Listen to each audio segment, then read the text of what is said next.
नमस्कार दोस्तों, स्वागत है आपका हमारे चैनल पर। केंद्रीय और राज्य कर्मचारियों के लिए एक बहुत ही शानदार और बड़ी खबर सामने आ रही है। अगर आप भी एक सरकारी कर्मचारी हैं या पेंशनभोगी हैं, तो ये वीडियो आपके लिए बहुत महत्वपूर्ण होने वाला है।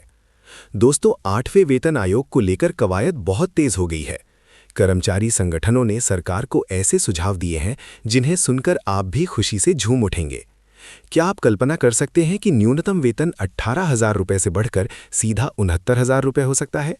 और क्या महंगाई भत्ता यानी डीए मूल वेतन यानी बेसिक पे में मर्ज होने वाला है? सरकार को रिपोर्ट सौंपने के लिए कितना समय दिया गया है? आज के इस वीडियो में हम इन सभी ताज़ा अपडेट्स पर विस्तार से चर्चा करेंगे, इसलिए वीडियो को बिना स्किप किए अंत तक जरूर देखें। दोस्तों, सबसे पहले बात करते हैं आयोग की टाइमलाइन की।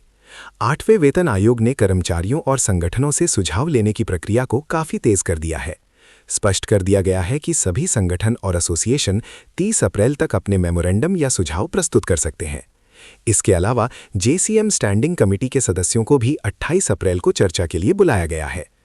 आपको बता दें कि केंद्र सरकार ने आयोग को अपनी फाइनल रिपोर्ट तैयार करने के लिए 18 महीने का समय दिया है।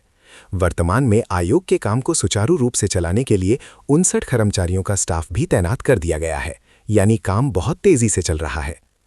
अब आते हैं सबसे महत्वपूर्ण मुद्दे पर, यानी आपकी सैलरी में कितनी बढ़ोतरी होगी। कर्मचारी संगठनों द्वारा 9 प्रमुख बिंदुओं पर सुझाव दिए गए हैं। सबसे बड़ा सुझाव है फिटमेंट फैक्टर को लेकर। 7वें वेतन आयोग में ये 2.57 था, लेकिन 8वें वेतन आयोग में इसे बढ़ाकर 3.0 से 3.5% तक करने की मांग की गई है। कुछ महासंघों ने तो इसे 3.83 करने का भी सुझाव दिया है। अगर ऐसा होता है तो वर्तमान में जो न्यूनतम वेतन 18,000 रुपये है, वो बढ़कर 26,000 से लेकर 69,000 रुपये तक हो सकता है। ये एक बहुत बड़ी छलांग होगी। साथ ही नए वेतनमान के लागू होने पर मूल वेतन में 30% से 40% तक की वृद्धि करने का सुझाव भी दिया गया है। महंगाई भत्ते यानी डीए को लेकर भी एक बहुत बड़ा और ऐतिहासिक सुझाव सामने आया है। सुझाव में कहा गया है कि वर्तमान में जो डीए है, जो 50% पार कर चुका है, उसे तुरंत मूल वेतन में मर्ज कर दिया जाए। इसके बाद नया वेतनमान निर्धारित हो। इतना ही नहीं, ये भी मांग की गई है कि भविष्य में जब भी डीए 50% से ऊपर जाए तो वो ऑटोमेटिक रूप से मूल वेतन में मर्ज हो जाना चाहिए। इससे कर्मचारियों की बेसिक सैलरी में लगातार अच्छा इजाफा देखने को मिलेगा। सैलरी के अलावा अन्य भत्तों में भी भारी बढ़ोतरी की मांग की गई है।